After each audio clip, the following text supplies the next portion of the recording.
Korang dah dengar ke berita ini? Kalau korang rasa kos sara hidup ni sudah cukup teruk, tunggu sampai korang dengar apa yang kerajaan telah umumkan.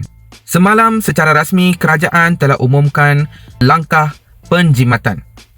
Dalam bahasa orang putih kita cakap austerity ya. Tapi teka, siapa yang kena jimat? Perbendaharaan telah pun carangkan pemotongan sebanyak 5.45 bilion daripada Kementerian Kesihatan Malaysia dan Kementerian Pendidikan Malaysia. 5.5 bilion guys. Ini bermaksud mungkin KKM tidak akan ada duit yang secukupnya untuk mengganti mesin yang telah rosak atau memperbaiki infrastruktur, atau mungkin yang bantuan untuk anak muda di universiti-universiti akan ditarik balik. Tapi masalahnya, betul ke kerajaan ni tak ada duit?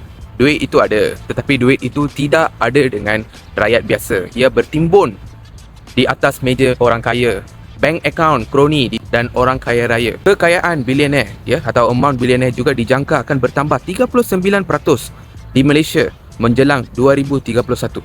Setiap bilioner adalah kegagalan polisi negara. Penjimatan yang telah dibawa oleh kerajaan ini bukanlah satu paksaan ekonomi.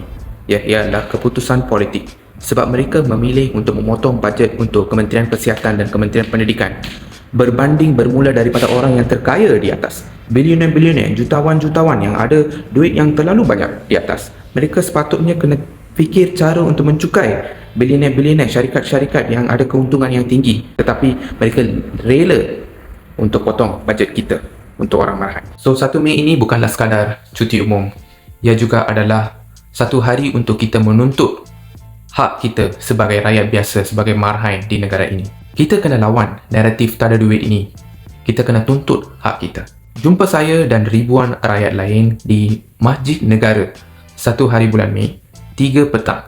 Kita akan berarak ke arah Dataran Merdeka. Jangan datang seorang, bawa kawan, bawa keluarga. Kita akan suarakan pendapat kita sehingga orang yang di atas sana dengar suara kita. Jumpa di sana.